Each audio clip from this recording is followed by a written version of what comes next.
Ngayon, anak, tuturuan kitang gumawa ng breading. Para kapag nagkasakit ako, pwede na ikaw magpatakbo ng food truck natin. Ano yung breading, tay? Breading?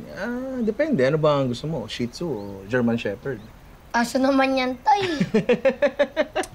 Corny nyo. Hindi, ganito lang yan. Yan. Sige, lagyan mo ng harina. Lagyan mo ng harina.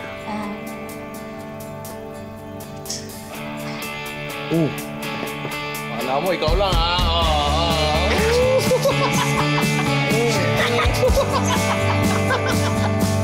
Titimplahan kita, piprito na kita mamaya.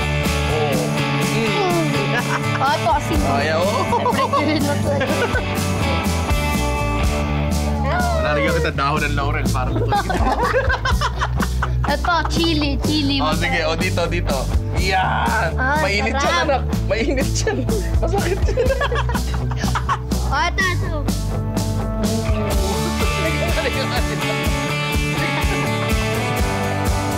Yari tayo sa nanay mo. Dami mong harina. Ito, pepper. Ay, anak, wait lang. Hello po? Opo. Sino po sila? Ay, opo. Sigurado po kayo? Opo. Maraming salamat po. Thank you. Sino yan, tay? Yung Oriental Mixed Restaurant, anak. Gusto nila ako interviewin. Nakita kasi nila yung viral videos natin. Alam mo ba ibig sabihin nun? Makakabalik na si tatay sa kusina. Tay, nagluluto ko naman sa kusina. Yung sa food truck, di ba? Yung food truck, hindi naman totoong kusina yun, anak. Pero etong Oriental Mix, eto yung real deal, anak. Totoong kusina to. Tay, anong mangyari sa food truck? E di, kapag natanggap si tatay, sasara natin.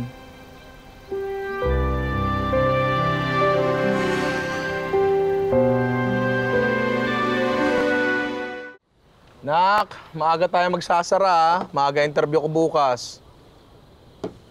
Tuloy nyo na yung interview nyo. Ako na magbabantay ng food truck natin. Nak, masyado ka pang bata para dyan. Kaya ko na to. Tinuruan niya na ako, di ba? Alam ko na to.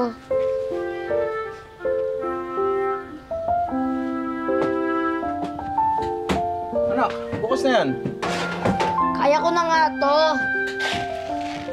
Kailangan ko pa tong i-marinate. Dahan-dahan naman sa timpla, masisira lasa ng manok. Di masira! Bukas pa po ba kayo? Hindi. Oo. So ano nga?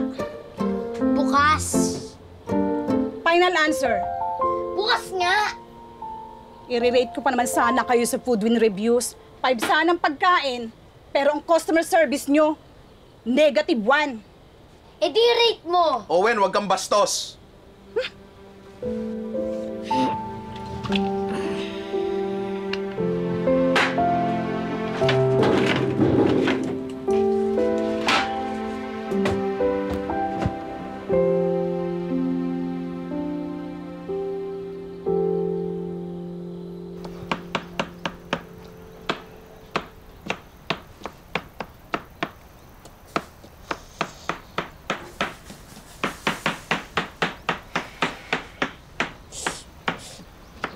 Nak, ano bang problema? Sabi mo, forever yung food truck. Sabi mo, sabay tayong magpapadami ng customers. Ba't ngayon sasara? Nag-promise kayo, di ba? Anak, kailangan rin naman ni tatay ng trabaho. Para sa atin din naman to eh. Maayos naman yung food truck, di ba? Kapag naging chef kayo, iiwan nyo na naman kami. Sinungaling kayo.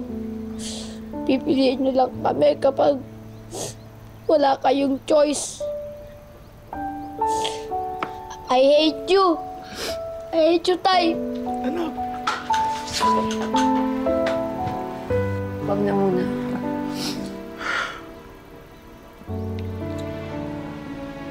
isang gabi pa yan galit sa'yo eh. Nung nalaman niyang isasara mo yung food truck. Hindi mo naman kasi masisisi yung anak mo ito eh.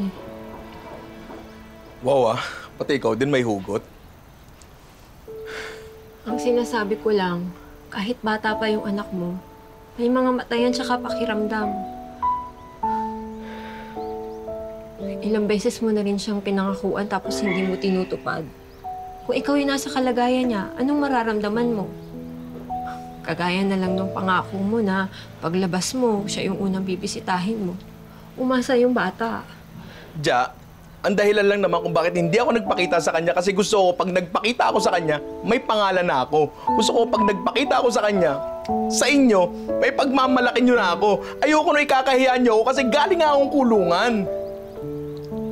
Hindi ka naman kinakahiya, Mitoy. Alam mo yan. I mean, hindi kailangan ng anak mo ng perpektong ama. Ang kailangan niya, yung tatay na nararamdaman. Buti pa nga nung nasa kulungan ka, nararamdaman ka niya eh. Pero hayaan mo. Kakausapin ko bukas si Owen. Kamusta nga pala yung lakad mo? Ayun, nabigyan ako ng trabaho. Congrats. Makakabalik ka na sa kusina. Yan naman talaga yung gusto mo, di ba?